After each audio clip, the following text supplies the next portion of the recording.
उत्तर प्रदेश के इटावा के बीहड़ों में कभी बंदूक उठाकर जनता के वोट लूटने वाली पूर्व दस्यु सुंदरी अब जनता से हाथ जोड़कर प्रधान पद के वोट मांग रही है। पूर्व दस्यु सुंदरी सुरेखा इनामी सलीम गुर्जर की पत्नी है और अब पंचायत में दो हाथ करने के मूड में है। इसके जरिए वो समाज की मुख्य धारा से जुड़ने का प्रयास कर रही है।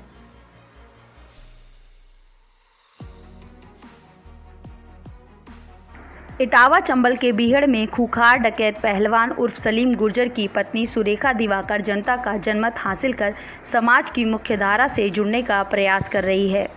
चंबल के थाना सहसों में बदनपुरा गांव की रहने वाली पूर्व दस्यु सुंदरी सुरेखा बताती हैं कि बागी जीवन के दौरान कभी भी किसी महिला और निर्दोष के साथ अत्याचार नहीं किया और न ही सलीम गुर्जर के गैंग में किसी भी डकैत को ऐसा करने दिया।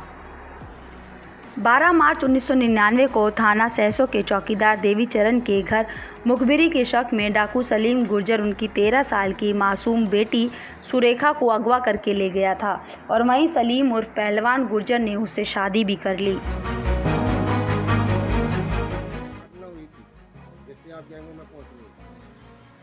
मतलब जबरदस्ती उठा ले गए थे। क्या करते थे? हमारे पिताजी चौकीदार थे, तो उस वजह से मतलब ये था कि इनके पापा हमारे से गोली चलवाते हैं, मुखबरी करते, इस वजह से रंजिश पाए उठा ले गए थे। हाँ, आप कितने साल के हैं? हम मामा गए थे 99 में, 2004 में मतलब गिरफ्तार हो गए थे। आज पंचायती चुनाव चल रहा है। एक उस दौर में जब आप गैंग में हुआ करती थी तो फरमान जारी हुआ करते थे। आज डकैतों का खात्मा हो गया है, आज सब लोकतंत्र बहाल है।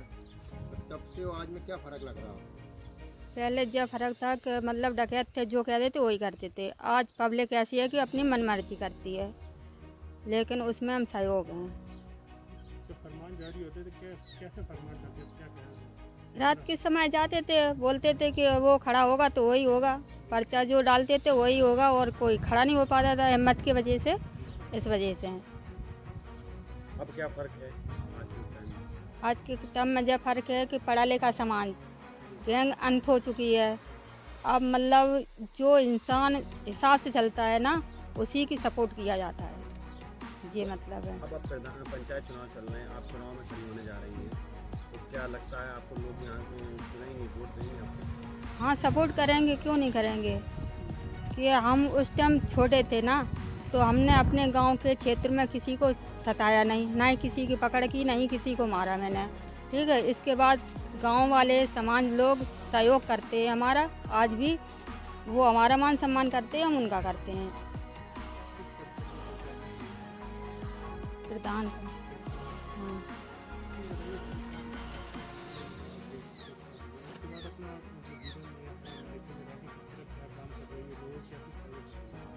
हम सिलाई का काम करते हैं, चौराहे पे रहते हैं, सिलाई सेंटर खोले हैं, सिलाई का काम करते हैं। जो व्यक्ति कहते हैं उन्हें मतलब सिखा देते हैं, जो आता है वो खाली नहीं जाता हमारे यहाँ से। ऐसी आई कि जब लोग बाग हमारी करते थे कि मतलब एक लड़की जीवन है, इसका इस तरीके से लेके गए, हर इंसान को दुख हुआ, तो उसी हिसाब से हम सोचते हैं कि हमारे माँ बाप कैसे हैं, सब लोग भाई बंद हैं, तो हम भी सोचते हैं कि उनका सहयोग करें, वे लोग हमारा करेंगे, हम उनका करेंगे। एक समय था जब चंबल में यहाँ बिहार में डकैतों की चुनाव, प्रधानी के जो पंचायत चुनाव होते थे, उस टाइम में और अभी के टाइम में क्या फर्क है? बहुत धरती आसमान का फर्क है। उस टाइम तो हमें गोली के केवल वो चिट्ठी के द्वारा हमें वोट डालने पड़ता था। आज हम खुद स्वतंत्र हैं, आज हम लोग अपने आप जो चाहें वही करते हैं, उसी तरह से वोट डालते हैं। अब हम स्वतंत्र हैं। उस समय किस तरह फरमान आते थे? उस टाइम तो गोली जो है बदौलत डारते, जो उनने कही बोले फलाने को देना तो ये हमें वोट देना, लेकिन अब नहीं है। डकैत गांव में घूमा करते थे। घूमे और क्या, गांव में सारे दिन रहते थे, सारे दिन तो हम लोग तो फिर कुबश होके जो है जाए बताते थे, ये देते वो। डकैत क्यों चाहते थे कि उनका पंचायतों में उनका सदस्य चुना जाए, प्रधान उनका, क्यों चाहते थे? यूँ चाहते थे, कोई रिश्तेदार है, कोई रहती है, कोई बहारी है, इसलिए जो है वो चाहते थे, उसी को हम लोग चुनते थे, कुबश चुनते थे, बस से कुबश। तो फिर तो अरे होता क्यों नहीं था? उन्हीं की बदौलत जब तक वे लोग रहे तब तक उन्हीं की बदौलत हम लोग ने वोट डाले, जाए उनने कही तो ये डाले हैं।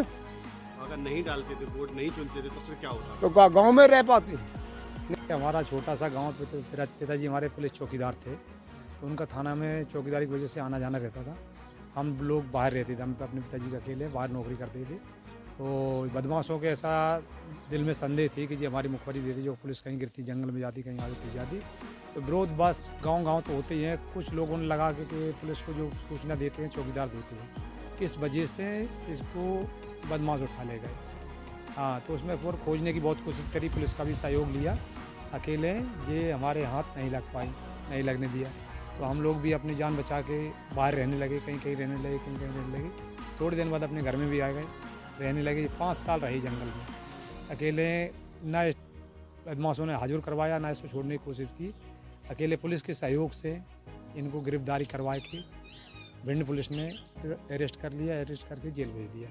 इनमें मुकदमा थे करीबन 30 के लगभग। इनने जेल में बोला भाई क्या करूं, हमने कि जैसे उचित समझो। इनने कि हम बरी होके ही घर आएंगे और हम केस लड़ना नहीं चाहते कि हमारे पास इतना पैसा नहीं है, गरीब घर से हैं जो हम इतना पैसा खर्चा करके इन्हें ढिला सकें। तो काफ़ी दिन जेल में रहीं, 2004 से लेकर 2014 तक जेल में रहीं। जब मुकदमा साहब अपने आप बरी हो गए शासन की ओर से, फिर इनको घर पे लेके आए, क्योंकि और कहीं तो साधन था नहीं रखने का, रहने का। तो हमने कि हम बहन भाई दोनों अपने घर पे ही अपना समय व्यतीत करेंगे। अब थोड़े दिन बाद यहाँ पंचायती चुनाव का सिलसिला चल रहा है, तो हमने भी सोचा कि हम अपनी बहन के सहयोग से, अपने सहयोग से, गांव वालों की मदद से, क्षेत्र पंचायत वालों से काफ़ी लोगों ने सलाह दी कि अपनी बहन इसको प्रधानी पद पे खड़ी कर दो, तो इन्हें वोट मिल जाएंगे, इनको भी सहारा हो जाएगा। इसके कारण अपना बच्चा का भरण पोषण भी हो जाएगा, पढ़ाई लिखाई भी हो जाएगी, आगे चल के हो सकता है कि बच्चे के काम आ जाए। तो ऐसा मन बनाया है। इनको सिलाई मशीन चलवाते हैं, गांव घर का काम आ जाता है, उतना अपना काम काज कर लेते, उससे पैसा कर ले, उससे अपना समाज अपना व्यतीत कर रहा है। ऐसी कोई प्रॉपर्टी है नहीं, ज़मीन वाले हम लोग हैं नहीं जिससे अपना प्रतिपाल कर सकते हैं, या कोई नौकरी धंधा नहीं है जिससे कर सकते। बात 2004 की है, जब सुरेखा सलीम के बेटे की मां बनने वाली थी। तभी मध्य प्रदेश के भिंड जिले की पुलिस और सलीम के गैंग की मुठभेड़ हो गई। गर्भवती होने के कारण सुरेखा मौके से भाग न सकी और पुलिस के हाथ लग गई। अगले ही दिन पुलिस अभिरक्षा में भिंड के जिला अस्पताल में सुरेखा ने एक बेटे को जन्म दिया। उस समय चंबल का बीहड़ कुख्यात निर्भय गुर्जर, सलीम गुर्जर, अरविंद गुर्जर, रामवीर गुर्जर, जगजीवन परिहार और फफ्फड़ जैसे डकैतों से भरा पड़ा था। हर गैंग में 30 से 35 डकैत हुआ करते थे। उसी समय गैंग में महिला दस्यु सुंदरी डकैतों को रखने का चलन शुरू हुआ था। अपने दुश्मनों के घर से उनकी बहू बेटियों को उठाकर जबरदस्ती गैंग में रखा जाता था। सुरेखा उनमें से ही एक थी।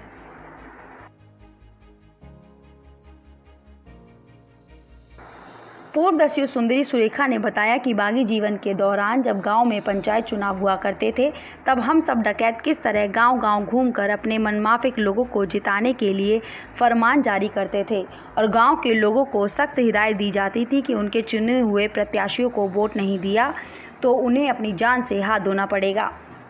14 साल जेल में बिताने के बाद अब सुरेखा अपने गाँव के लोगों को सम्मान दे रही हैं। अब देखने वाली बात यह होगी कि पूर्व दस्यु सुंदरी जो मुख्य धारा से जुड़कर गांव के विकास में, पंचायत चुनाव में अपनी किस्मत आजमा रही हैं, उनके हाथ कितनी सफलता लगेगी। इटावा से न्यूज़ के लिए उवैस चौधरी की रिपोर्ट।